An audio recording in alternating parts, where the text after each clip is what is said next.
السلام علیکم ورحمۃ اللہ وبرکاتہ۔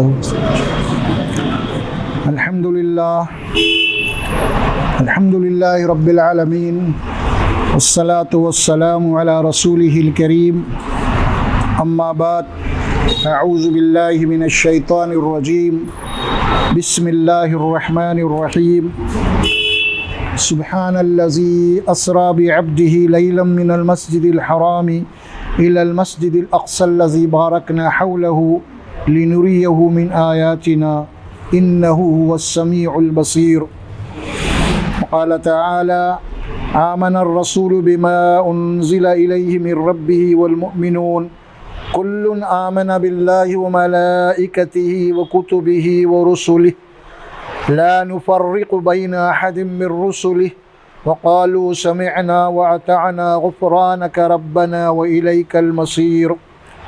لا يكلف الله نفسا إلا وسعها لها ما كسبت وعليها ما اكتسبت ربنا لا تؤاخذنا إن نسينا أو أخطأنا ربنا ولا تحمل علينا إصرا كما حملته على الذين من قبلنا ربنا ولا تحملنا ما لا طاقة لنا به واعف عنا واغفر لنا وارحمنا أنت مولانا فانصرنا على القوم الكافرين۔ صدق اللہ العظیم۔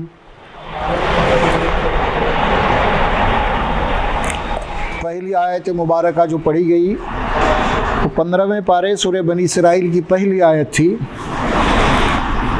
اور دوسری سورۃ البقرہ کے آخری دو آیات مبارکہ ہیں جو تلاوت کی گئی۔ آج ہماری گفتگو کا جو موضوع ہے رسول اکرم صلی اللہ علیہ وسلم کی معراج، اس سے متعلق ہے۔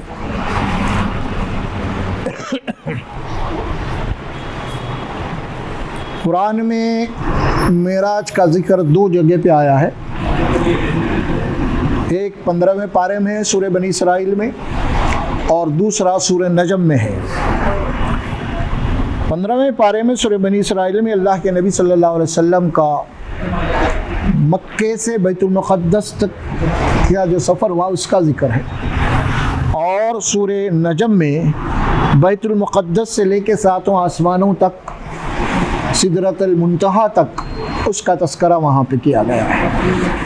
اور یہاں پہ سورہ بنی اسرائیل میں اللہ فرماتے ہیں یہ سفر ہم نے جو کروایا ہے، ہمارا مقصد یہ ہے کہ اللہ فرماتے ہیں کہ ہماری اپنی نشانیوں کو ہم بتانا چاہتے ہیں محمد صلی اللہ علیہ وسلم۔ اور سورہ نجم میں اللہ تبارک و تعالیٰ فرماتے ہیں لَقَدْ رَأَىٰ مِنْ آیَاتِ رَبِّهِ الْكُبْرَىٰ، یقیناً محمد صلی اللہ علیہ وسلم اپنے رب کی بڑی بڑی نشانیوں کا وہاں پہ مشاہدہ کر کے آئے اور دیکھ کے آئے، آنکھوں سے دیکھ کے آئے۔ قرآن کہتا ہے سورہ نجم۔ اب اس کی تفصیل میں جانے سے پہلے کچھ تھوڑی میں آپ کو بنیادی طور پہ کچھ بریفنگ کرنا چاہتا ہوں۔ معراج کا سفر یہ کعبۃ اللہ سے بیت المقدس کا سفر ہے۔ عام طور پہ جو ہوتا ہے اونٹ گھوڑے وغیرہ کا سفر تقریباً کچھ کم 1 ہفتہ لگتا ہے اس کو، لیکن یہ سفر سیکنڈوں میں طے پایا، منٹ بھی نہیں۔ پھر بیت المقدس سے 7 آسمانوں کا سفر، پھر سیر رسول اللہ صلی اللہ علیہ وسلم کے مشاہدات۔ تو یہ سارا سفر جو کچھ بھی ہوا، دیر کتنی تھی اس کی، وقفہ کتنا لگا، اس میں احادیث میں بات آتی ہے۔ اللہ کے نبی صلی اللہ علیہ وسلم جب اپنے بستر سے اٹھے اور وہاں سے جرے لے کے گئے تو پورے 7 آسمانوں کی سیر کر کے آنے کے بعد بھی وہ بستر کی گرمی ابھی باقی تھی۔ مثال کے طور پہ آپ لے لیجئے، ہم جب سو جاتے ہیں، اٹھ کے کوئی طہارت ہو جاتے ہیں تو پھر اپنا بستر کچھ گرم ہی رہتی اس کی انسان کے جسم کی، تو بڑی مشکل سے 5 منٹ ہو سکتے ہیں۔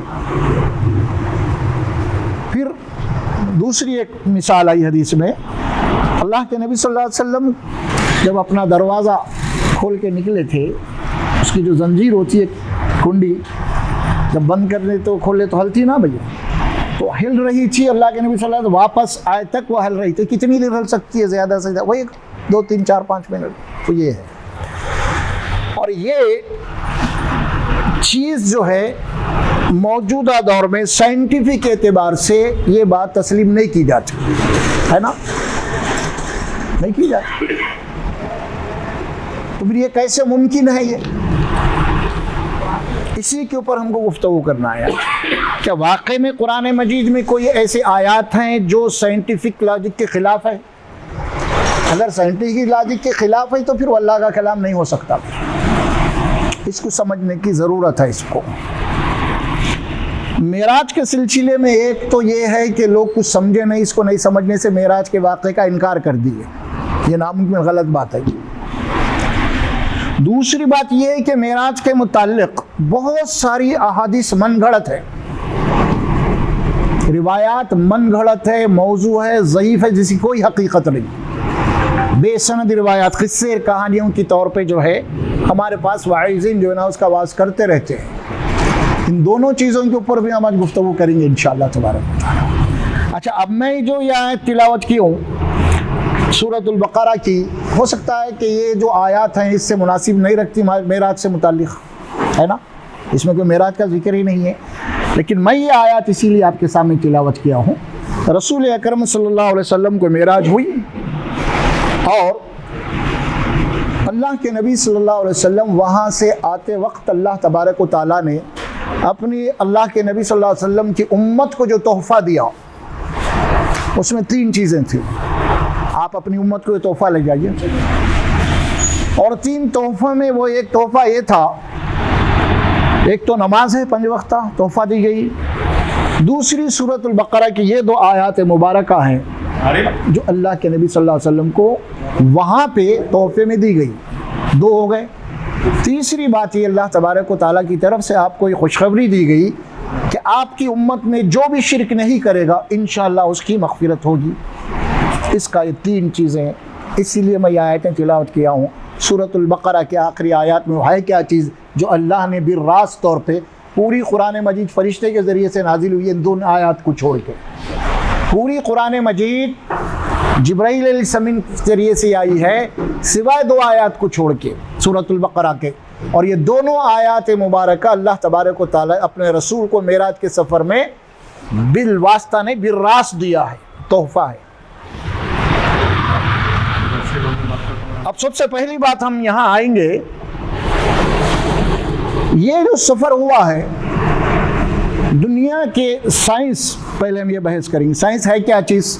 سائنس کا تعلق مادے سے بحث کرتی ہے. سائنس مادے کو اگر ہٹا دیے تو سائنس جناب علی بے بنیاد ہو جاتی ہے, اس کے پاس کوئی اصول نہیں ہے. سائنس کے معنی یہ ہے کہ وہ مادہ, جو چیز مادہ ہے نا, جو چیز گرفت میں آتی ہے اس کو مانتے ہیں, اس کے بجائے نہیں مانتے. اصول ہے ایک سائنس کا, مادے سے بحث ہوتی ہے. اب ہم یہاں پہ قرآن مجید میں اللہ تبارک و تعالیٰ نے 2 اصول بتائے ہیں, اس کو سمجھ لیجیے. اب ایک ہے قدرت اللہ اور ایک ہے سنت اللہ. سنت کے معنی نیچر, فطرت, اللہ کے بنائے ہوئے قوانین اور اللہ کے بنائے ہوئے طبعی قوانین, لا آف نیچر جسے ہم کہتے ہیں نا, وہ ہے ایک اللہ کا بنایا ہوا نظام ہے یہ سارے کا سارا. لا آف نیچر اب جسے آپ کہتے ہیں وہ پورے کا پورا لائف سپورٹ سسٹم جو دنیا میں بنایا گیا ہے انسان کی بقا کے لیے. پھر دوسری بات ہے سنت اللہ, تو یہ ہو گیا. دوسری بات کیا ہے قدرت اللہ. ایک ہے اللہ کی قدرت اور ایک ہے اللہ کا قانون. یہ دونوں الگ الگ ہیں. یہ دونوں کو آپ الگ نہیں کریں گے تو پھر آپ اس کا انکار کر دیں گے. اسی لیے آپ کو پہلے قدرت اللہ کو سمجھنا ہے, پھر سنت اللہ کو سمجھنا ہے, لا آف نیچر. اس کی کچھ مثالیں آپ کو قرآن مجید سے دی جائے گی. انسان کی پیدائش ہے, میل اور فیمیل کا جب آپس میں میل ہوتا ہے تو انسان کی پیدائش وجود میں آتی ہے. یہ کیا ہے؟ یہ نیچر ہے نا. یہ ہر کوئی مانتا ہے. یہ اس میں ایمان غیر ایمان کا سوال ہی نہیں ہے اس میں. اب ہم یہ تو اس کا تو انکار کر ہی نہیں سکتا. پھر اب ہم یہ قدرت اللہ کی مثال دیں گے. آپ اللہ نے آدم کو مٹی سے بنایا اور بنا کے اس کے اندر جان ڈال دی. یہ کیا ہے؟ یہ نیچر نہیں ہے. یہ کیا ہے؟ یہ قدرت ہے. یہ آپ کو پھر اگر آپ معراج کا انکار کر رہے ہیں تو پھر اس کا بھی انکار کرنا پڑے گا. اللہ نے ایک مٹی کا پتلا بنایا, پھر اپنی روح پھونکی. اس کا تعلق نیچر سے ہے ہی نہیں. اس کا تعلق سے پھر مانا کہ ہم نے حکم دیا اٹھ جا تو آدم اٹھ گیا. مٹی سے ہم نے بنایا, اس کے اندر ہم جان پھونک دیا سور. تو یہ پہلی تخلیق انسان سے کہاں سے ہوئی؟ اللہ کی قدرت سے ہے. یہ نیچر نہیں ہوتا. اس کے بعد میں اب جو کچھ انسان کی بقا چلی وہ نیچر سے ہے. چلیے ایک بات تو سمجھ میں آ گئی, انسان کی تخلیق کا آغاز اللہ کی قدرت سے ہوا ہے. اب ہم لا آف نیچر کہتے ہیں یہ پوری کائنات جو بنی, تو پوری کائنات جو بنی اس کے بعد اللہ لا بنا دیا ہے. لیکن کائنات جو وجود میں آئی کیا وہ لا کے تحت آئی, اللہ کی قدرت کے تحت آئی؟ اللہ کی قدرت کے تحت یہ کائنات بنی. اس کے بعد لا آف نیچر بنا, بعد میں لا بنا. پہلے تو قدرت کے تحت یہ کائنات میں وجود میں آئی ہے نا.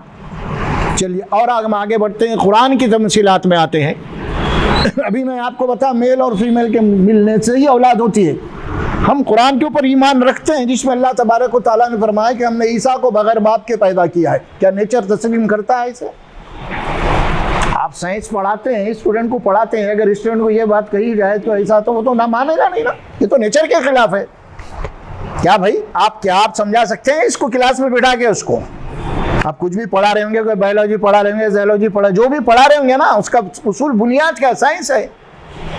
اب سائنسی اصول کے ساتھ ظاہر ہے کہ جب ایک عورت اور مرد کا ملاپ ہی نہیں ہوا تو پھر وہ حاملہ کیسے ہو گئی مریم علیہ السلام, پھر عیسیٰ پیدا کیسا ہوئے؟ تو اس کا تعلق اللہ کی براس قدرت سے ہے, نیچر سے نہیں ہے نا. آگ کا کام کیا ہے؟ جلانا ہے. یہ نیچر ہے. یہ کوئی بھی ڈالو, کوئی بھی ہاتھ ڈالو جل جائے گا. ولی بھی ڈالو, چھوٹا معصوم بچہ بے گناہ ہے, اس کا بھی ہاتھ پڑ گیا تو آگ جلا دیتی ہے. نیچر ہے نا یہ. لیکن اللہ قرآن میں فرماتے ہیں ہم نے دشمنوں نے, مخالفین نے ابراہیم علیہ السلام کو آگ میں ڈال دیا جلانے کے لیے. کیا ابراہیم علیہ السلام کو آگ جلائی؟ نیچر, آگ کا کام جلانا ہے نا. نیچر کا کام جلانا, پھر جلائی کیا؟ نہیں جلائی. تو کیوں نہیں جلائی؟ اللہ کا حکم ہوا, قدرت آ گئی وہاں پہ. قلنا یا نار کونی بردا وسلاما علی ابراہیم, ہم نے آگ کو حکم دیا آگ ٹھنڈی ہو جاؤ. ٹھنڈی ہو گئی نا. تو یہ کیا تھا؟ یہ نیچر تھا, یہ اللہ کی قدرت تھی. یہ قدرت تھی. آپ آگے چلتے چلیے آئیے. آپ موسیٰ علیہ السلام دریائے نیل پہ کھڑے ہوئے ہیں, سمندر پہ, سمندر ہے آگے. آپ ایک لاٹھی مارتے دونوں طرف سمندر پھٹ گیا, تھم گیا, اس میں سے نکل گئے, پار ہو گئے. اب کیا یہ نیچر تھا یا اللہ کی قدرت تھی؟ اللہ کی قدرت تھی. اسی طرح اور بہت ساری آیتیں آتی ہیں. حکم ہوا موسیٰ علیہ السلام کو, قوم پانی کا مطالبہ کری. ایک بہت بڑی پتھر کی چٹان تھی. اللہ حکم دیا ہے اپنی لاٹھی کو مارو چٹان پہ. جیسے مارے تو 12 چشمے پھوٹ کے نکلے اس میں سے. کیا یہ قدرت تھی؟ نیچر تھا, ہے نا. آپ غور کیجیے, صالح علیہ السلام کا ذکر قرآن میں ہوا. قوم نے اونٹنی کا مطالبہ کیا تو پتھر کی چٹان میں سے اونٹنی نکل گئی. کیا یہ نیچر تھا؟ قدرت تھی. اسی طرح بہت ساری باتیں قرآن مجید میں.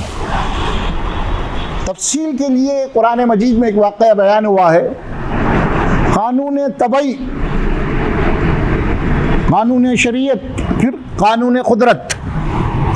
چیزیں سارے شریعت کا ایک قانون ہے اپنی جگہ. موسیٰ علیہ السلام کو اللہ تبارک و تعالیٰ نے فرمایا کہ تم سمندر کے فناب کے ہمارا ایک بندہ ملیں گا, اس سے ملاقات کرو بولے, ہے نا, جس کو ہم خضر علیہ السلام کہتے ہیں. ہاں سورہ کہف میں تفصیل ہے اس کی, پڑھ لیجئے آپ.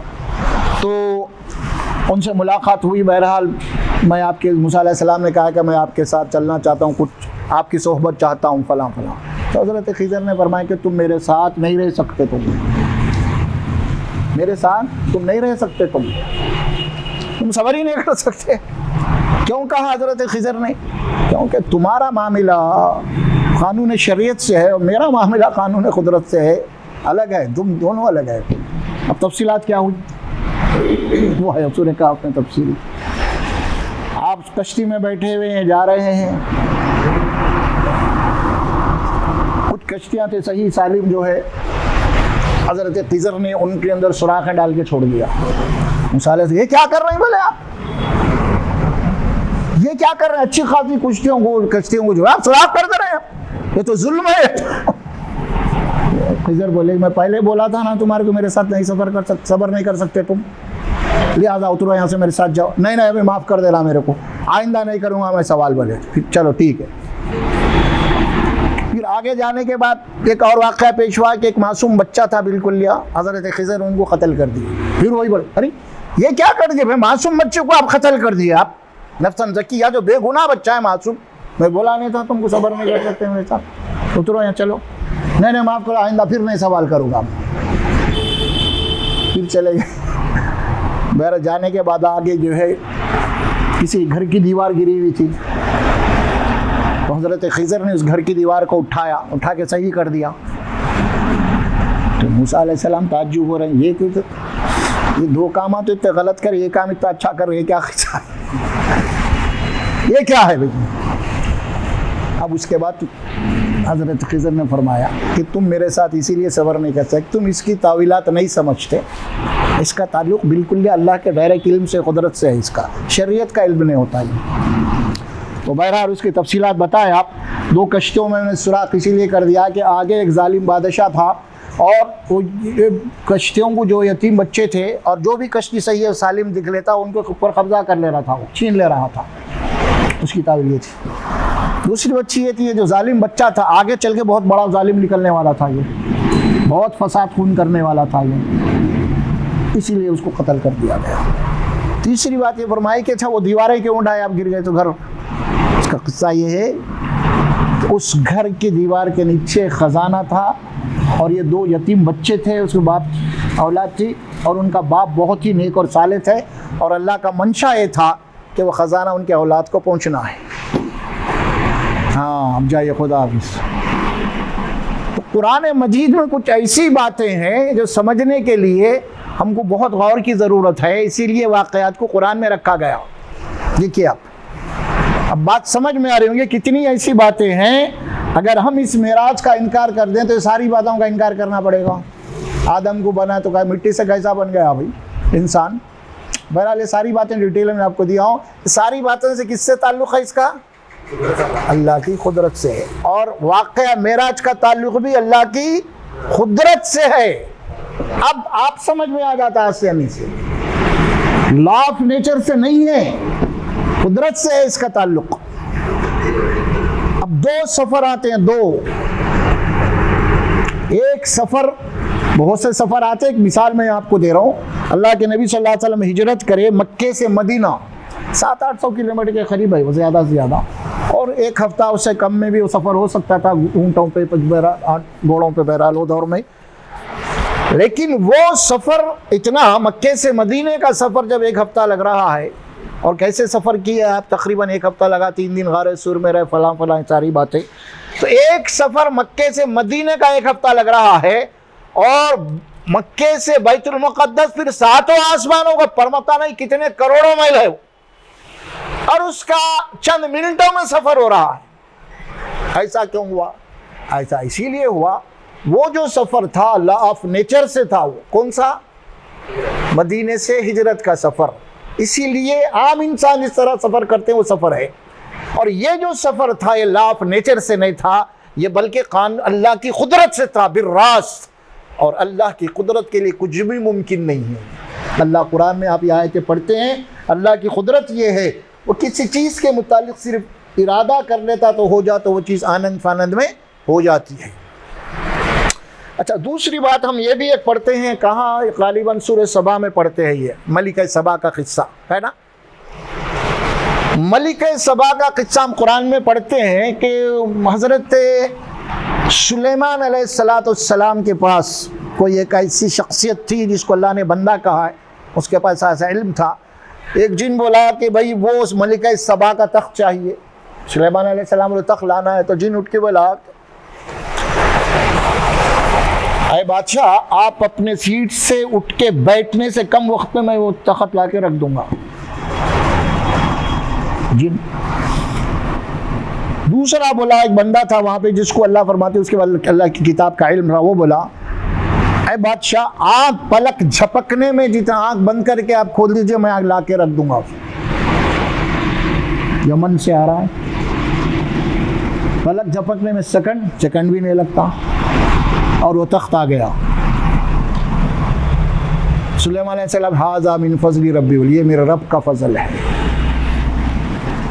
پھر ساتھ ہی یہ بولے کہ اللہ تبارک و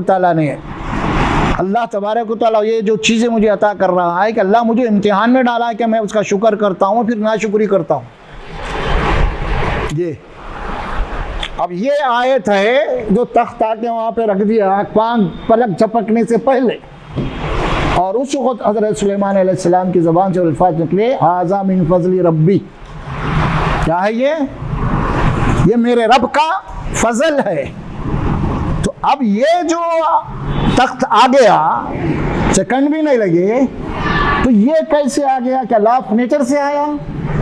نہیں، اللہ کی قدرت اس میں ہے. اب ہمارے پاس کیا ہو گیا؟ ھذا من فضل ربی بولتے جناب علی پورے بلڈر اپنے بلڈنگوں پہ لگا دے رہے، اس کو لینڈ گراپنگ کرے بلڈنگاں کھڑا کر دیا ھذا من فضل ربی. مسخرہ بنا چل رہا ہے. سنیے بھائی آیت گھٹ گئی وہاں پہ، وہ ایک جو بھی مل رہا وہ ھذا من فضلی ختم. تو بہرحال اللہ کی قدرت، اللہ کی سنت کے معنی لا آف نیچر، یہ دو الگ الگ چیزیں. سائنس کا پورا تعلق لا آف نیچر سے ہے، قدرت سے نہیں ہے. اچھا دوسری بات ہے ایمان کس پہ لانا ہے آپ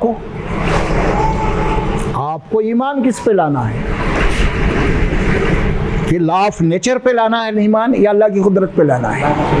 ہاں اللہ کی قدرت پہ ایمان لانا ہے. لا آف نیچر پہ تو ہر کوئی کافر بھی ایمان رکھتا ہے اس پہ. لا آف نیچر کیا ہے؟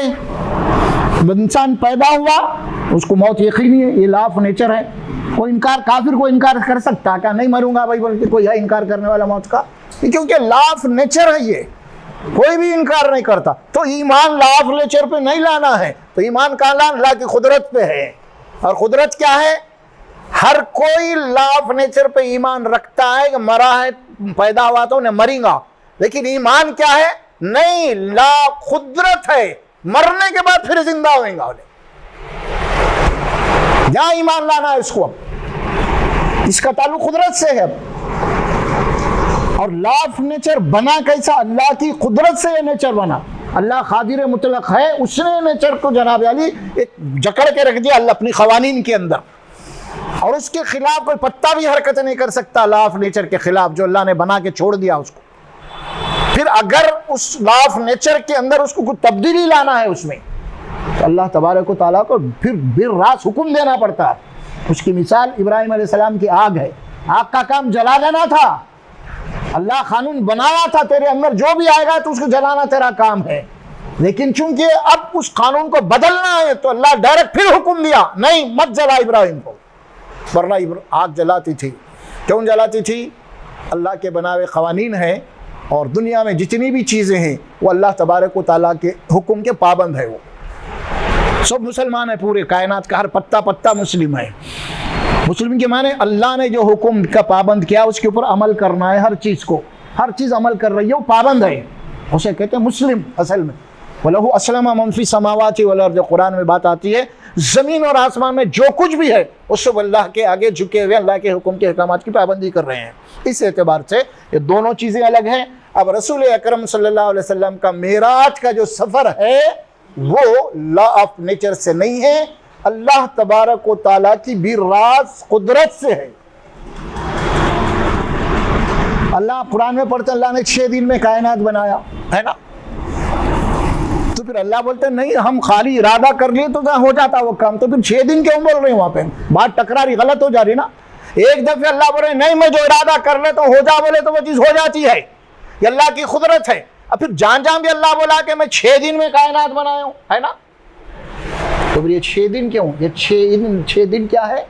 لا آف نیچر ہے، فنان، یہ قوانین ہے، یہ قدرت یہ ہے کہ حکم کن سے پوری کائنات بنا ہو سکتی۔ اللہ قرآن میں یہ بات فرماتے ہیں وَمَا أَمْرُ السَّاعَةِ كَلَمْحِ الْبَصَرِ وَهُوَ أَقْرَبُ إِنَّ اللَّهَ عَلَىٰ كُلِّ شَيْءٍ قَدِيرٌ۔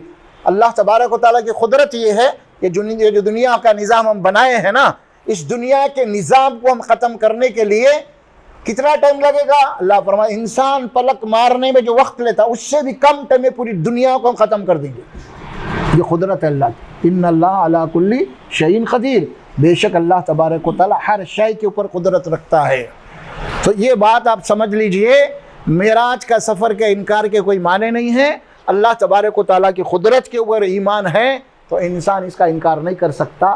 اب جو نیچرلسٹ ہے، جو خالی نیچر کو مانتے ہیں، قدرت کو نہیں مانتے اللہ کی، پھر ان کا الگ مسئلہ ہے، پھر ان سے الگ بحث کی جائے گی، گفتگو کی جائے گی۔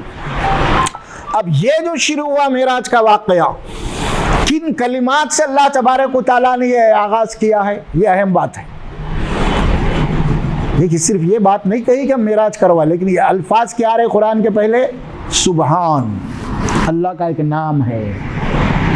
سبحان الذی اسری بعبدہ لیلا من المسجد الحرام الی المسجد الاقصی الذی بارکنا حولہ لنریہ من آیاتنا انہ هو السمیع البصیر۔ اللہ کی ذات ہر نقص اور کمی اور کمزوری سے پاک ہے۔ یہاں سے شروع ہو رہا، کیا مفہوم نکل رہا اب؟ یہ ہماری قدرت ہے، ہم کچھ بھی کر سکتے ہیں، ہم اس کمزوری سے پاک ہے۔ تم سمجھ رہے نا اتنا ٹائم لگتا، وہ چاہیے وہ ہونا، ہم کو کچھ نہیں چاہیے، ہم قادر مطلق ہیں، ہمارے اندر وہ کمزوری نہیں ہے جو تمہارے پاس ہے۔ تم پابند ہیں قوانین کی، ہم نہیں ہیں۔ لا آف نیچر کے پابند تم ہیں، ہم نہیں ہیں۔ ہم تو قادر مطلق ہیں، ہم جو چاہے کر سکتے ہیں، تم نہیں کر سکتے۔ محمد صلی اللہ علیہ وسلم اگر ذاتی طور پہ یہ بات کہہ رہے ہیں کہ نہیں میں خود جا کے آ گئے ہوں، بولے تو یہ بات غلط ہو سکتی تھی، لیکن جو آپ فرما رہے ہیں کہ اللہ لے گیا ہے تو کوئی سوال نہیں ہے، کوئی شک نہیں ہے، کیونکہ اللہ قادر مطلق ہے، کائنات کو بنائے، کچھ بھی کر سکتا ہے، وہ اس کی قدرت سے کوئی چیز بعید نہیں ہے۔ اس لیے الفاظ آئے سبحان الذی اسرا۔ اسرا کے معنی رات کے سفر کو کہتے ہیں عربی زبان میں۔ اسرا بعبدہ، عبد سے مراد محمد صلی اللہ علیہ وسلم۔ لیلم، لیل کے معنی رات، من المسجد الحرامی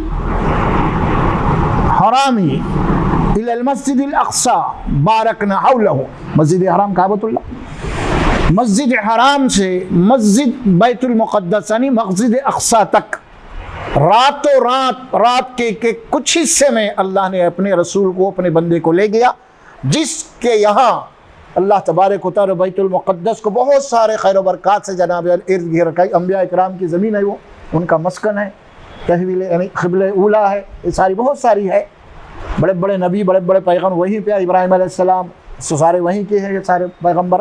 تو اللہ فرماتے ہیں بارکنا حولہ، ہم نے اس کے آس پاس ارد بہت ساری خیر و برکات رکھی ہے وہاں پہ۔ کیوں لے کے گئے ہم اس کے لیے؟ وجہ کیا تھی؟ کیوں لے کے جانا کیوں تھا اللہ کے نبی کو؟ اللہ فرماتے ہیں خود کلیئر کر رہے ہیں، فرمایا لِنُرِيَهُ مِنْ آیَاتِنَا، ہم ہماری قدرت کی نشانیاں بتانا چاہتے ہیں اپنے بندے کو، آخری رسول ہے ابھی، اِنَّهُ هُوَ السَّمِيعُ الْبَصِيرُ۔ اور یہ بات تو سن لو، سننے والی اور دیکھنے والی ذات صرف اللہ کی ہے۔ اچھا یہاں جو الفاظ آئے ہیں اب غور کیجئے، آپ سبحان الذی اسری بعبدہ، میرے رسول کو نہیں فرمایا، میرے نبی کا لفظ نہیں لایا، بندے کا لفظ لایا، بعبدہ بندے کا لفظ لایا، یعنی انسان کے عقیدے میں کوئی گمراہی نہ پیدا ہو جانا، اسی لیے لایا، کیونکہ عیسائیوں نے کیا کر دیا، معجزات کو دیکھ کے عیسیٰ علیہ السلام جو اللہ کے بندے اس کے رسول تھے ان کو اللہ کا بیٹا بنا دیا. اتنے معجزات ہو رہے ہیں آپ کے. کہیں یہ قوم بھی گمراہ نہ ہو جائے اسی لیے فرمان نہیں وہ عبد ہیں بندے ہیں, وہ خدا کی کوئی صفات ان میں نہیں ہے, وہ بندے ہیں, ہم اپنے بندے کو لے کے گیا. یہ ہے اس لیے ہمارے ایمان میں داخل کر دیا گیا رسول اللہ صلی اللہ علیہ وسلم کی عبدیت کو. کیا بھائی ایمان میں داخل کر دیا گیا آپ کی عبدیت کو. کیا یعنی کلمہ کیا پڑھتے ہیں ہم؟ اشہد ان لا الہ الا اللہ واشہد ان محمدن عبدہ ورسولہ. دیکھیے آپ, ہم گواہی دیتے ہیں کہ آپ اللہ کے آخری رسول ہیں اور ہم گواہی دیتے ہیں کہ آپ بندے ہیں اور رسول ہیں. محمد بن عبداللہ ہیں, عبداللہ کے بیٹے ہیں, آمینہ کے بیٹے ہیں, تاکہ کوئی گمراہی نہ پیدا ہو جائے, کوئی غلط عقیدہ نہ آ جائے کہ بھئی ساتوں آسمان کا سیر کر رہے آ رہے ہیں, بہت بڑی وہ ہے, بہت بڑے فلاں ہوتا نا, بعد میں عقیدے خراب ہو جاتے ہیں. پھر اس اعتبار سے وہاں پہ عبدہ کا لفظ آیا, اللہ نے اپنے بندے کو لے گیا.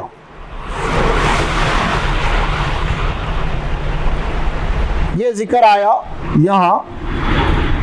اب سورہ نجم میں جو ہے ذکر آ رہا ہے بیت المقدس سے ساتوں آسمانوں کے بعد سدرۃ المنتہا اندہا جنت الماوا, آخری حد ہے اس کی, اور اس کے بعد جنت شروع ہوتی ہے, جنت الماوا, جہاں پہ جنت ٹھہرنے کا ٹھکانہ مقام ہے. یہاں پہ اللہ تبارک و تعالیٰ فرماتے ہیں, دیکھیے میں آیتیں پڑھ دیتا ہوں آپ کو تھوڑا شبہ جائے. اللہ کے نبی صلی اللہ علیہ وسلم نے جو کچھ بھی آ کے دیکھا, آنے کے دیکھنے کے بعد جو آج کی صبح اپنی قوم کو بتا رہے مکے میں آ کے, تو اللہ تعالیٰ سب سے پہلے سرٹیفکیٹ دے رہے ما کذب الفؤاد ما رأى. اللہ کے نبی نے جو کچھ بھی دیکھا ان کے دل و دماغ میں کوئی دھوکہ نہیں کھایا. ہوتا ہے نا کوئی ایسی باتیں کرنے لگے تو اس کو پاگل کہہ دیتے ہیں ہم. ارے بھائی راتوں رات میں آسمانوں پہ جا کے آپ تو کیا بولیں گے آپ, وہی مطلب گے نا. تو اللہ اب اپنی کتاب میں نازل کیا اس کو, قرآن میں ہم لے کے گئے اور جو کچھ بھی ہم نے ان کو بتایا, اور دیکھتے وقت ما فؤاد فرمایا, فؤاد کے معنی دل و دماغ, فرمایا ما کذب الفؤاد ما رأى افتمارونہ علی ما یری. اب آپ بتا رہے ہیں میں فلاں گیا فلاں سب دیکھ گیا, تو قوم آپ سے جھگڑ رہی ہے, ایسے کیسے ہو سکتا, فلاں فلاں بہت ساری بحث ہو رہی ہے. تو اللہ تبارک و تعالیٰ خود ان سے بات کر رہے ہیں افتمارونہ علی ما یری, یعنی محمد صلی اللہ علیہ وسلم جو چیزیں جو مناظر اپنی آنکھوں سے دیکھ کے آ کے تم کو بتا رہے ہیں, تم کیا اس میں شک کرتے ہو؟ یہ اللہ تعالیٰ ان سے پوچھ رہے ہیں. لقد رآہ نزلۃ اخری, اور یقیناً اس نے دوسری مرتبہ دیکھا جبرائیل علیہ السلام کو نازل ہوتے ہوئے ان کی اپنی اصلی شکل میں, اصلی ان کی پیدائشی شکل میں, اور نہ تو ہزاروں کروڑوں مرتبہ آ کے گئے جبرائیل علیہ السلام رسول اللہ کے پاس, لیکن وہ اپنی شکل میں نہیں آئے اصلی زندگی میں, پوری صرف 2 مرتبہ اصلی شکل میں آئے, جس کا ذکر یہاں ہو رہا ہے. کہاں دیکھا؟ لقد رآہ نزلۃ اخری, اور نازل ہوتے ہوئے کہاں دیکھا؟ عند سدرۃ المنتہا. سدرہ اس کے لفظی معنی تو ہوتے ہیں کہ بیری کا درخت, منتہا کے معنی انتہا, یعنی وہ سمجھے بارڈر ہے, اب وہاں سے ختم دوسری دنیا شروع ہو رہی ہے, جنت. اندہا جنت الماوا, اور کہاں ہے وہ جنت الماوا, جو جنت ہے ماوا رہنے کی جگہ, وہاں آخری ٹھکانہ. یخص السدرۃ ما یخشی, اس وقت جو کچھ بھی چھا رہا تھا اس بیری کے درخت کے اوپر چھا رہا, ما زاغ البصر وما طغى, اللہ کے نبی نے جو کچھ بھی دیکھا ہے ان کی نگاہوں نے دھوکہ نہیں کھایا, ان کی نگاہوں کے اندر کوئی ٹیڑھ پیدا نہیں ہوئی, کسی چیز کو غلط نہیں دیکھا, جو جیسی تھی من و ان بالکل اسی طرح دیکھا. وما طغى, اور جو چیزیں دیکھ رہے تھے اس وقت رسول اللہ صلی اللہ علیہ وسلم, ان کی نگاہیں حد سے تجاوز نہیں کر گئیں, بالکل فوکس تھی جو چیز بتائی جا رہی تھی اس کو دیکھ رہے تھے اللہ کے نبی صلی اللہ علیہ وسلم. یہ اللہ تعالیٰ گارنٹی دے رہے ہیں اس بات. لقد رآ من آیات ربہ الکبریٰ, یقیناً اس نے اپنے رب کی بڑی بڑی نشانیوں کو دیکھا, قدرت کی.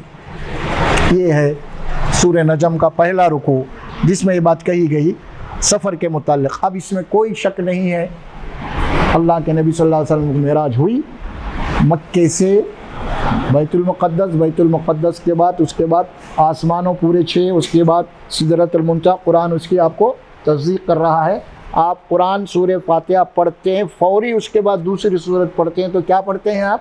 الف لام میم ذالک الکتاب لا ریب فیہ. یہ وہ کتاب ہے جس میں جو باتیں آپ کو بتائی جا رہی ہیں اس میں کوئی شک اور شبہ نہیں ہے۔ اب یہ معراج کے اوپر بحث شروع ہوئی نہیں ہوئی کیسا بولے تو آپ قرآن کے منکر ہو رہے ہیں،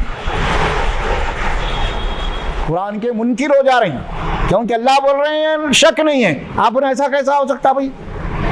ختم ہو گئی بات، آپ کا ایمان ہی ختم ہو گیا پھر۔ اور بات کو سمجھانے کے لیے میں آپ کو تمیز جو باندھا ہوں اسی لیے باندھا ہوں کہ آسانی کے لیے باندھا ہوں۔ ایک سفر وہ ہے لا آف نیچر سے، اور ایک سفر یہ ہے بالکل اللہ کی عین قدرت، اور اس کے تمثیلات آپ کے سامنے آ گئے قرآن سے، اس کے اندر کوئی اب گنجائش نہیں ہے شک کرنے کی۔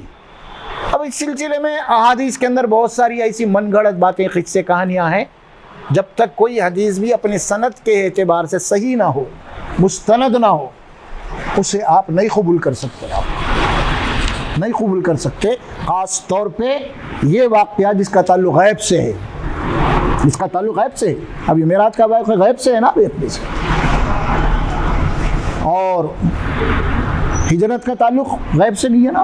اللہ کے نبی صلی اللہ علیہ وسلم ہجرت کر رہے ہیں، آپ کے ساتھ ابوبکر صدیق بھی ہے اور بھی ہے، تو یہ تو ظاہر ہے کہ آپ کے ساتھ ہیں لوگ، یہ غیب نہیں ہے، یہ غیب کا سفر یہ ہے۔ تو غیب کے معاملے میں کوئی بھی ایسی روایت نہیں قبول کی جا سکتی جس کی سند مستند نہ ہو، اور پھر وہ قرآن کے بیان کردہ واقعات کے خلاف نہ ہو۔ یہ اصول ہے۔ دیکھیے آپ آج ہمارے معراج کے جلسوں کے اندر تقریباً 95% من گھڑت قصے سنائے جاتے ہیں، اس کا تعلق حقیقت سے کچھ بھی نہیں ہے۔ اب یہ تو بات ہو گئی، اب اصل موضوع کی طرف ہم آ رہے ہیں۔ اللہ کے نبی صلی اللہ علیہ وسلم کو جو معراج ہوئی تو آپ اپنی امت کو، ہمیں کیا ملا؟ چلیے ایک موٹے الفاظ میں کہتا ہوں، آپ کو تو معراج ہوئی تو ہمیں کیا ملا؟ کیا ملا ہے نا بھائی؟ مثال کے طور پہ آپ کے کوئی رشتہ دار ہے، قریب ترین ہے، آپ امریکہ سے کینیڈا سے جا کے آ رہے ہیں، آپ جناب علی بہت ہی ہے آپ کے چہیتے ہیں، آپ ان کو سوبلا میں اتنا بنائے ہو، میری وہ ہے، میری یہ ہے، میرے لیے کیا ہے بھائی؟ غریب کے لیے کیا بھائی؟ ارے یہ تو بھول گیا، کچھ بھی نکالو، بیکار ہے، کیا رہے تو کیا ہوتا نہیں۔ انسان کیا ہے؟ اپنی سوچتا ہے۔ تو اللہ تبارک و تعالیٰ نے آپ کو، آپ کی امت کو بھی اس معراج میں کسی حد تک شریک کر لیا۔ کس اعتبار سے کر لیا؟ آپ 5 وقت کی نمازیں لے کے آنے کے بعد آپ نے اپنی امت کو بشارت دیے، الصلاۃ معراج المومنین، دیکھو اب تمہاری معراج جو ہے وہ نماز ہے، وہ نماز ہے۔ نماز میں کیا ہو رہا ہے اور میں کیا کرا اللہ کے پاس جا کے؟ میں اللہ تبارک و تعالیٰ سے ہم کلام ہوا، گفتگو کر کے آ رہا ہوں، اور اللہ تبارک و تعالیٰ نے یہ نماز فرض کر کے، نماز کا تحفہ دے کے فرمایا کہ تمہاری امت بھی مجھ سے کلام کرے گی۔ جب بندہ نماز میں ٹھہرتا ہے، قرآن پڑھتا ہے، تو وہ مجھ سے گفتگو کر رہا ہے۔ یہ دونوں کو کنیکشن ہے، یہ معراج اور صلاۃ، دونوں چیزیں ہیں۔ اب صلاۃ میں ہو کیا رہا ہے؟ جب آپ یہ نماز لے کے آئے، اس کے بعد دوسری آیتیں نازل ہوئی ہیں۔ سورہ نساء کی ایک آیت نازل ہے جس میں اللہ نے فرمایا ان الصلاۃ کانت علی المؤمنین کتابا موقوتا، ہم نے فرض کیا ہے نماز کو ایمان والوں کے اوپر ان کے اوقات کے ساتھ، ٹائم ٹیبل کے ساتھ فرض کر دی گئی آپ کی۔ اس کے بعد فرمایا کہ دیکھیے اب آپ جب معراج کا جو انکار کرنے والا، کہاں ٹھہرے گا؟ انہیں کیا مقام ہے اس کا؟ اس کو سمجھنے کے لیے اب نماز کو سمجھ لیجیے۔ اب آپ نماز اللہ نے فرض کیا ہے، اللہ کے نبی صلی اللہ علیہ وسلم نے یہ بات فرمائی کہ اب نماز کا چھوڑنے والا کیا ہے؟ حدیث پڑھ کے سنا دے تو میں، من ترک الصلاۃ متعمدا فقد کفر، جس نے جان پوچھ کر، عمدن، ارادتن نماز کو چھوڑ دیا، اس نے ایمان کے حدود کو توڑ دیا اور کفر کے حدود میں داخل ہو رہا ہے۔ دیکھیے یہ معراج ہے، یعنی معراج کا انکار ہو رہا،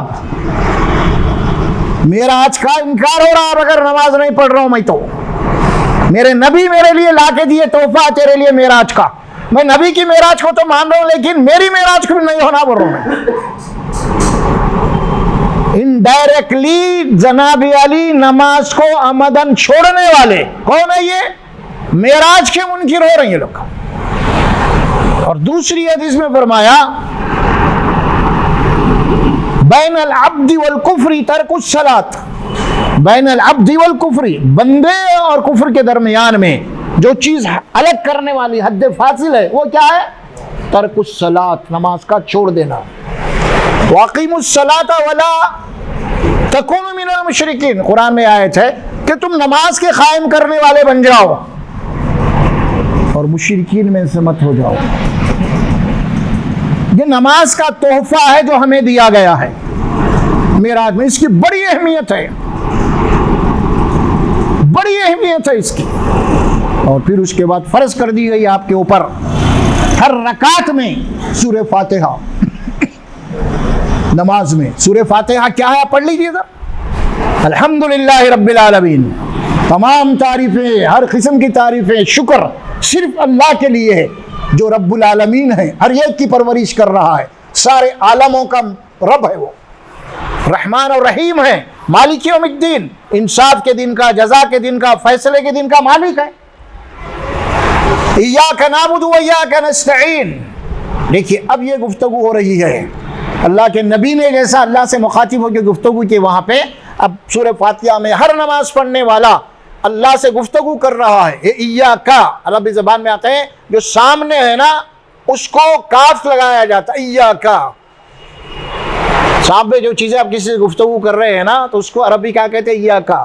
انتا کہتے ہیں نا، انکا آپ، تو، مطلب کیا ہوا؟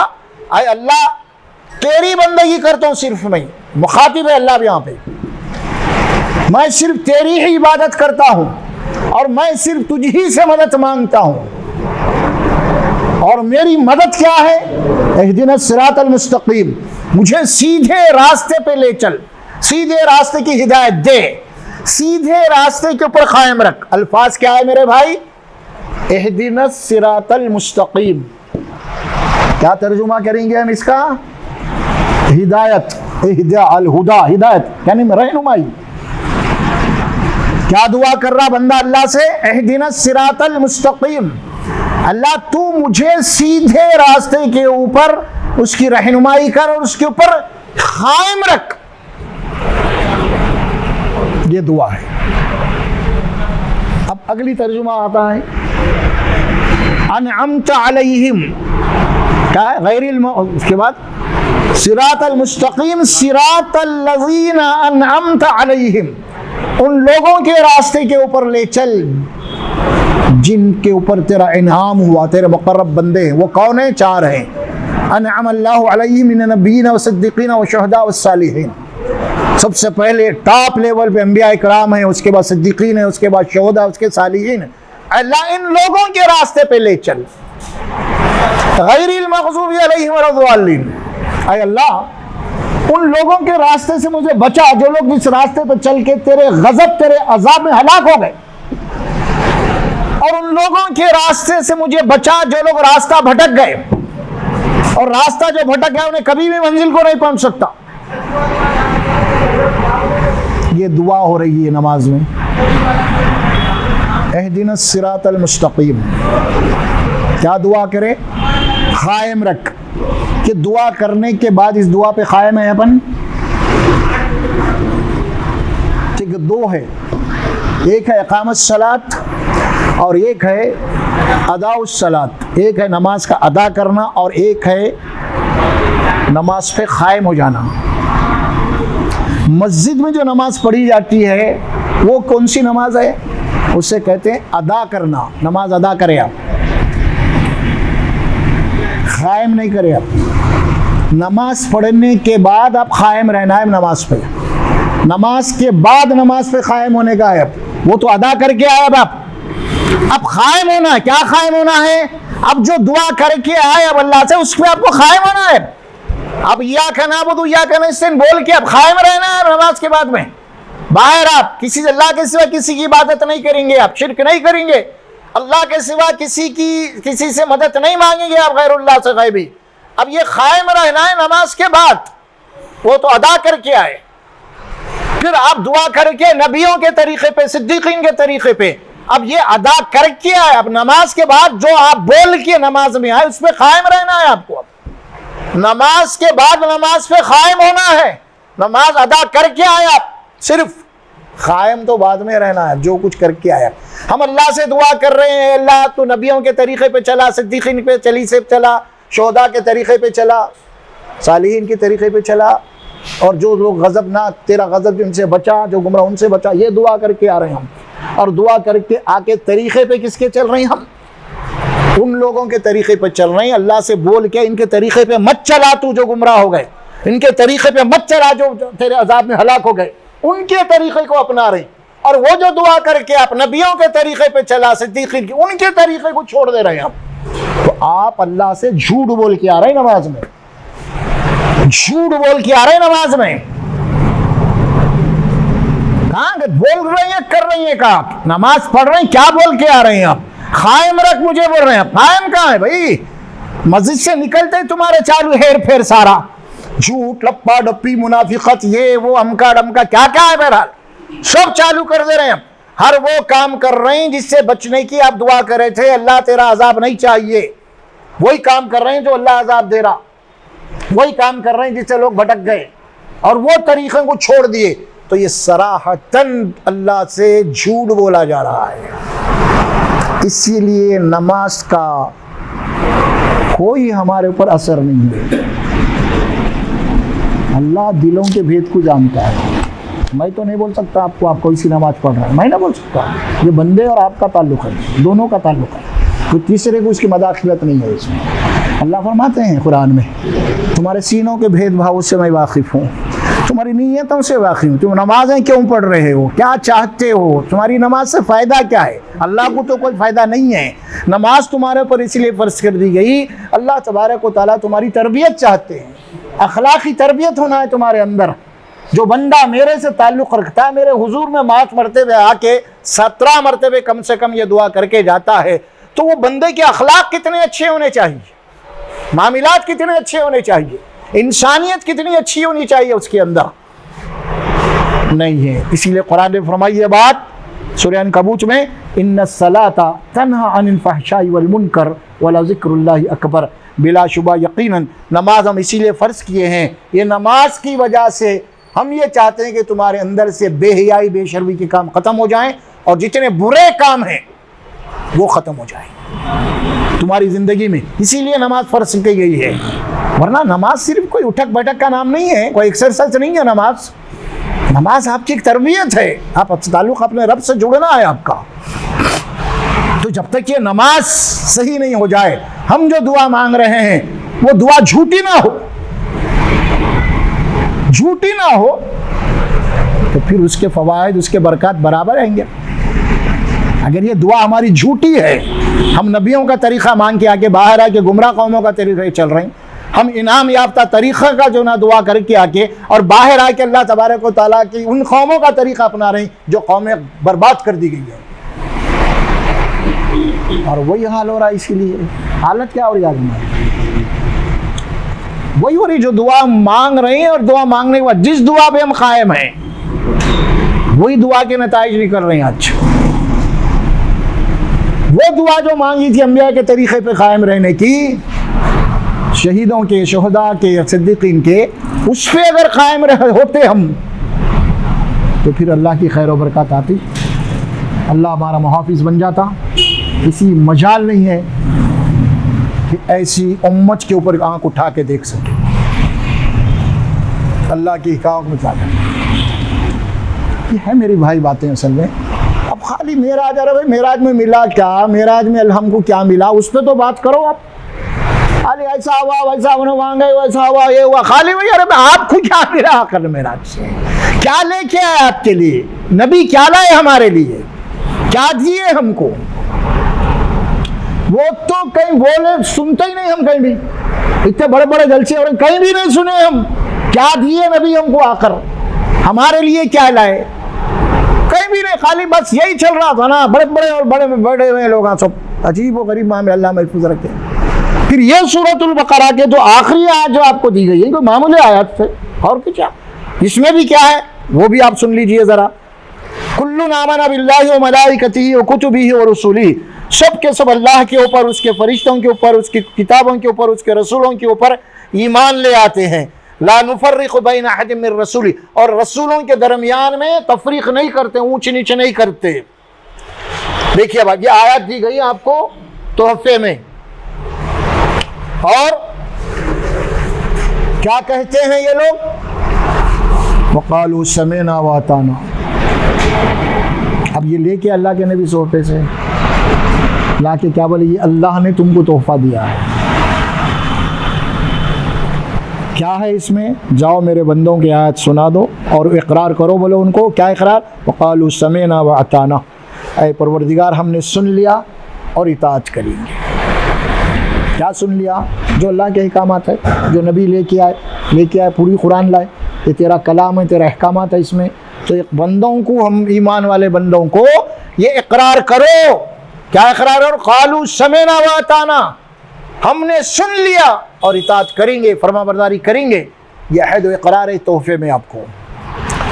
غفرانک ربنا و الیک المصیر، اے پروردگار ہم کو معاف کر دے، ہم کو بخش دے، کیونکہ ہم تیرے پاس واپس آنے والے ہیں، تو ہمارا حساب لینے والا ہے. ہم سن لیے، اطاعت کریں گے، لیکن اس اطاعت فرما برداری میں اگر کبھی گناہ ہو گئی، کوئی خطا ہو گئی، کوئی لغزش ہو گئی تو معاف کر ہمیں، کیونکہ ہم کمزور ہیں، نفس و شیطان لگا ہوا ہے. ہم مکمل طور پہ وہ پاک نہیں ہو سکتے جب تک تیری رحمت نہ ہو. لہٰذا پھر یہ اللہ خود بتا رہے ہیں، جاؤ، اللہ جانتے ہیں کمزور ہے انسان، لہٰذا غفرانک کا ان کو دعا کرو، بولو ان سے معافی کی، مغفرت کی، اللہ ہم کو بخش دے. ربنا و الیک المصیر، اے پروردگار لوٹ کے تیرے پاس آنے والے ہیں.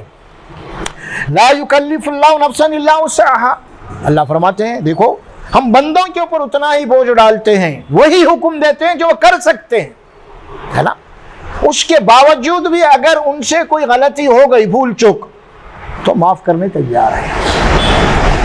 بہت ساری باتیں ایسی ہے لا یکلف اللہ کے اندر کہ انسان نہ چاہتے ہوئے کبھی اس سے غلطی ہو جائے، چاہتا نہیں انہیں لیکن ہو جاتی ہے. کیا مطلب ہوا؟ نہ چاہتے ہوئے کوئی اس سے ایسا گناہ ہو رہا ہے تو کیا بات ہوئی اس کے اندر؟ اس کا ارادہ، اس کا اختیار نہیں ہے اس میں، تو اللہ اس کے اوپر کیا کرے گا؟ گرفت نہیں کرے گا، ہے نا. دوسری بات کیا ہے؟ انسان کے ذہن و دماغ میں، اس کے دل میں بے حساب غلط خیالات آتے رہتے ہیں، وسوسے آتے رہتے ہیں، کیونکہ یہ بھی انسان کے اختیار میں نہیں ہے. وسوسے انسان کے اختیار، بڑے سے بڑا گناہ کا وسوسہ آتا ہے، انسان کے اختیار میں نہیں ہے. یہ عمل جب کریں گا تو سوال نہیں پیدا ہوگا. پھر اللہ فرماتے ہیں ایسے وسوسے جو تمہارے دل و دماغ میں آ رہے ہیں اور جس کے اوپر تمہارا کوئی عمل نہیں ہے، اللہ تعالیٰ اس کے اوپر بھی حساب نہیں لیں گے، یہ بھی معاف ہے تمہارے لیے. اسی لیے حدیث میں آتا کہ دو فرشتے ہیں نا، یہ سیدھے ہاتھ پہ جو فرشتہ ہے رائٹ ہینڈ پہ، یہ اللہ کے نبی فرماتے ہیں یہ تمہاری نیکیاں اچھے کام لکھ رہا ہے اور یہ برے کام لکھ رہا جو بھی کر رہے ہیں. تو برے عمل کا ارادہ کر لیا انہیں تو فوری اس کے لکھنے جا رہا، تو یہ نیکی کا فرشتہ اسے روک رہا ہے، مت لکھ، کبھی ٹھہر جا، جب تک انہیں عمل نہیں کرا نہیں لکھ رہا. اور نیکی کا فرشتہ جب بندہ نیکی کا ارادہ کرتا فوری لکھ لیتا انہیں، یہ اللہ کی رحمت ہے. ابھی عمل نہیں کرا، ارادہ کر لیا انہیں، اس کی نیت ہو گئی. اب عمل تو بعد میں ہوگا، الگ بات ہے، لیکن نیکی اور اچھائی کے لیے اس کی نیت کرتے ہی اس کا جناب عالی اس کا اجر شروع ہو جاتا ہے. اسی لیے سب سے بڑی حدیث جو بنیادی طور پہ آتی ہے وہ کیا ہے؟ انما الاعمال بالنیات. آپ انسان جائزہ لے لینا، حدیث کے 2 جملوں میں پوری زندگی ہے اس کی. پورے اعمال کا دار و مدار انسان کی قلبی کیفیت پہ ہے جو اللہ کے سوائے کوئی نہیں جانتا. اس کی نیت کے اوپر ہے، کیا نیت ہے اس کی، کیا ہے اللہ کی نظر اصل میں، ظاہری اعمال پہ نہیں ہے. اعمال انسان کتنا ہی ظاہر میں بہت اچھا ہے، بڑا شملہ ہے، وائٹ کپڑے، نورانی چہرہ، لمبی داڑھی ہے، کھڑا ہوئے ہے، گاڑا ہے، تسبیح ہے، کتنا اچھا ہے. نہیں، دنیا کے اندر وائٹ کالر بھی بہت ہوتے ہیں، اندر کا کون جانتا. اسی لیے اللہ فرماتے ہیں یوم تبلی السرائر، تمہارے چھپے ہوئے راز ہم اس دن نکالیں گے، سینوں میں کیا تھے. وما تخفی الصدور، تمہارے سینوں میں تخفی جو خفیہ باتیں تھے وہ نکالیں گے ہم، ہے نا. وحصل ما فی الصدور، اور ہم وہ سارے چیزوں کو تمہارے دل سے نکالیں گے تم نے کیا چھپا کے رکھا تھا. قرآن کہہ رہا ہے. کہیں اور بات آ رہی ہے نہیں ڈالیں گے. لہا ما کسبت وعلیہا ما اکتسبت. اللہ کا قانون یہ ہے جو بھی تم اچھا کام کرو گے اس کا بدلہ تم کو ملے گا. وعلیہا ما اکتسبت. اور جو بھی تم برا کام کرو گے اس کا بھی تم کو بدلہ ملے گا. دو باتیں فرما دی. ہم بول رہے نہیں بھائی ہم برے کام کریں گے تو رسول بخشو. ارے نہیں بھائی اللہ بول رہا نہیں, ایسا نہیں ہے. مالک یوم الدین ہے. پھر یہاں جو بات نہیں, جو کچھ بھی تم برا کام کرو گے اس کا بدلہ ملے گا. اللہ ہے کہ تم اگر دنیا میں معافی مانگ لیے یہ الگ بات ہے. اور پھر معافی مانگنے میں بھی جو دو گناہوں کے اقسام ہے, کون سے معاف ہوتے کون سے معاف نہیں ہوتے, وہ بھی ذہن میں رکھیے آپ. لوگ بول رہے بھائی معافی مانگو اللہ منع ہی نہیں. یہاں پہ بھی الگ مسئلہ ہے. ایک ہر گناہ معاف نہیں ہوتا توبہ کرنے سے, معاف کرنے سے. اللہ سے آپ معافی مانگیں گے, مغفرت کی دعا کریں گے تو اللہ سے معافی مانگنے میں وہ گناہ معاف ہوتے ہیں جو اللہ تبارک و تعالیٰ کی عبادات سے متعلق ہے, حقوق اللہ سے متعلق ہے. ہماری نمازوں میں کوئی خرابیاں ہیں, کوئی کمزوریاں ہیں, ہمارے روزوں میں, ہمارے حج میں, بہرحال جہاں بھی اس قسم کی کمزوریاں ہیں تو یہ کمزوریاں معافی مانگنے سے معاف ہوتے ہیں یہ. لیکن میں آپ کا مال کھا کے عمرہ کر کے آیا تو آپ معاف نہیں ہوتا. میں کسی کے گھر میں چوری کر کے اللہ میرے کو معاف کرے تو معاف نہیں ہوتا. میں کسی کی جگہ قبضہ کر کے گھر بنا کے ھذا من فضلی بولنے سے وہ فضل نہیں ہوتا, کیونکہ یہ دوسروں کا تعلق ہے, اللہ کا نہیں ہے. اسے کہتے ہیں حقوق العباد, اور حقوق العباد معاف نہیں ہوتے. اور اس کے لیے جس بندے سے میرے تعلقات ہیں جہاں پہ کہا ہوں اس سے جا کے مجھے معافی مانگنا پڑے گا. وہ اگر معاف کرے گا تو معاف ہوگا گناہ, اللہ معاف کرے گا, ورنہ وہ گناہ. لوگ بہت سارے میں حج کر کے آئے ہوں گے, ماں پیٹ سے آ گیا ہے سارے گناہ معاف. کہیں کیا معاف, کون بولا؟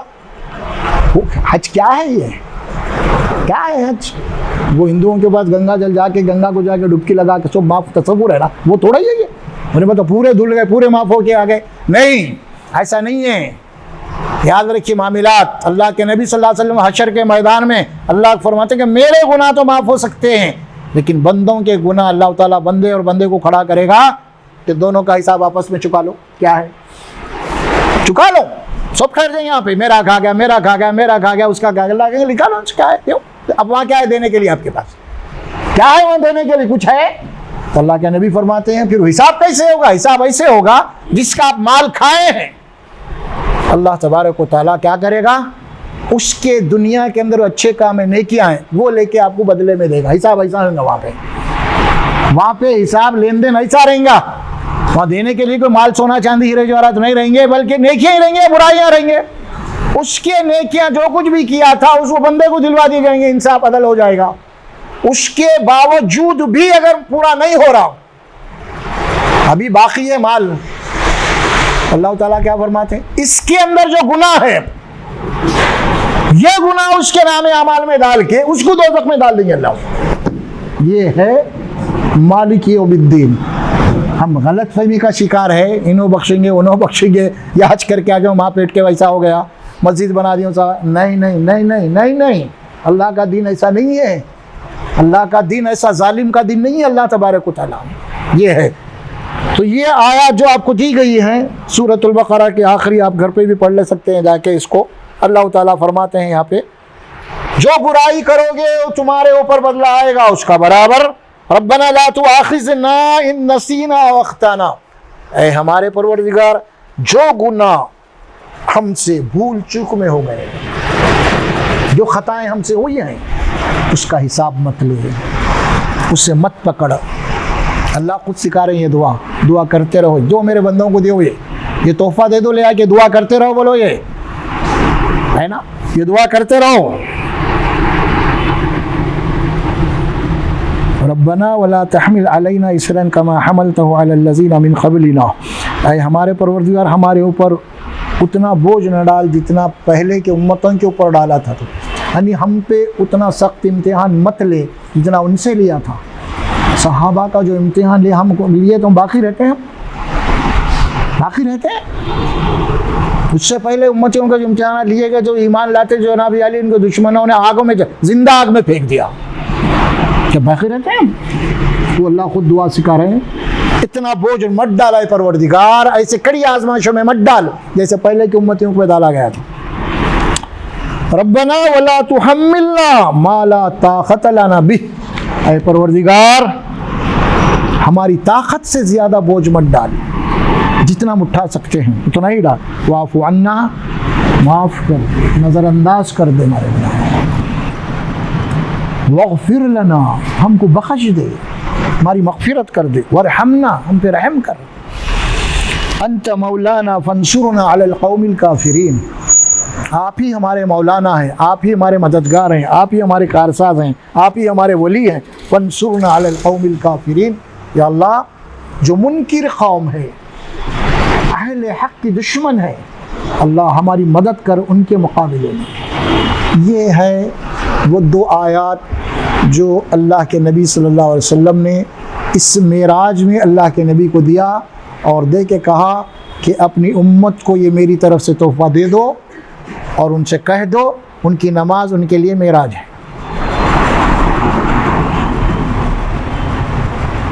یہ ہے اصل معراج۔ اور تیسری بات یہ کہ جو شرک نہیں کرے گا اس کی مغفرت کی بشارت دی گئی ہے۔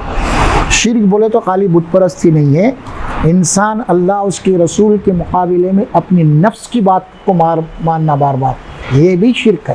قرآن میں اللہ فرماتے ہیں افرائیت من اتخذ الہہ ہوا، اے نبی آپ نے اس شخص کو دیکھا جس نے اپنے خواہشات نفس کو خدا بنا بیٹھا ہے اللہ کو چھوڑ کے۔ کیا مطلب؟ اللہ کے حکم کو نہیں مانتا، نفس کی مانتا، اللہ کے حکم کو نہیں مانتا، رسول کی نہیں مانتا، تو کیا ہوا؟ نفس کو خدا بنا، نفس جو چاہتا ہے۔ جیسا فرعون، کیا کرا فرعون کیا کرا؟ اس کے بعد طاقت تھی، حکومت تھی، لشکر تھا، سب کچھ تھا، تو پھر نفس آ گیا اس کو، اور نفس آ گیا تو غرور آ گیا۔ سب کچھ تھا اس کے پاس، نفس آیا، کیا تھا؟ تخت تاج تھا، فوج تھی، اللہ تعالیٰ فرمایا کہ بڑی فوج رکھنے والا، تو نفس آ گیا۔ تو ہم فرعون کو گالیاں دیتے ہیں، فرعون پہ لعنت بھیجتے ہیں، ارے ہمارے پاس تو کچھ بھی نہیں ہے، نفس آ گیا نا۔ کیا صاحب؟ ہم تو یہ جملہ ہمارے پاس مشہور ہے، رسی جل گئی بل باقی رہ گیا۔ کیا بھائی؟ آج بھی وہی حال ہے۔ ارے بھائی فرعون کو لعنت بھیجے نا، اس کے پاس سب کچھ تھا اسی لیے نفس آیا، لیکن ہمارے پاس تو کچھ بھی نہیں ہے نا، تو اتنا بڑا نفس ہے بھائی ابا۔ پھر آپ فرعون کو کیوں بول رہے ہیں؟ ہر آدمی فرعون بنا نفس کے معاملے میں، ہے نا۔ علامہ اقبال میں ایک شعر ہے، اس کا ایک جملہ ہے، وہ جملہ کیا ہے؟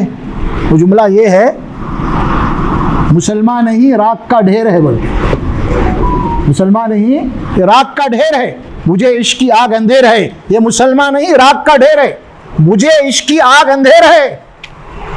یہ اندھا عشق ہے یارو، کچھ بھی نہیں کر رہے ہیں، عشق عشق رسول عشق رسول بول رہے ہیں، تو یہ کیا ہے؟ یہ راک کا ڈھیر ہے، یہ کچھ بھی نہیں ہے۔ تو ہم فرعون کو لعنت بھیج رہے ہیں، تو ہم کوئی فرعون سے کم ہے کیا کم؟ سوچو ذرا، دیکھو آپ جائزہ لے ذرا، اکیلے میں بیٹھ کے فرعون کو اپنے کو سامنے رکھو نے کیا کیا کرا، اس کے بعد سب کچھ تھا اسی لیے کرا، آپ کے پاس کچھ بھی نہیں رے، کیا بول رہا؟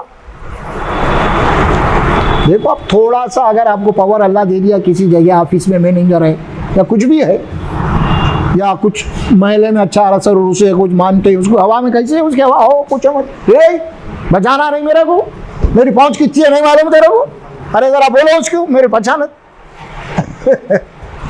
فرعون پیچھے ہو گیا، آپ فرعون کی امامت اپن کر رہے ہیں، اللہ محفوظ رکھے۔ تو یہ ہے اصل چیز۔ کیا ہے اصل چیز؟ معراج 3 تحفے ہمارے اللہ کے نبی لا کے دے دیے ہیں، اب ان تحفوں کو سنبھال کے رکھنا ہے، بہت عزت سے رکھتے ہیں نا۔ آپ کا کوئی دوست احباب کو تحفہ دیا، ایک پھل قلم دیا، تو بہت حفاظت سے رکھتے ہیں اس کو، بھائی تحفہ ہے، گفٹ ہے۔ نبی اور اللہ تحفہ دے رہے، رب کائنات، اور لانے والی شخصیت کیسی ہے؟ محمد الرسول اللہ۔ پھر اس تحفے کی کوئی قیمت، کتنی قدر ہونا چاہیے اس کی؟ نہیں سمجھا گیا۔ یہ ہے اصل معراج۔ اللہ سے دعا، اللہ تبارک و تعالیٰ مجھے اور آپ کو بولنے اور سننے سے عمل کی توفیق عطا فرمائے۔ السلام علیکم ورحمۃ اللہ۔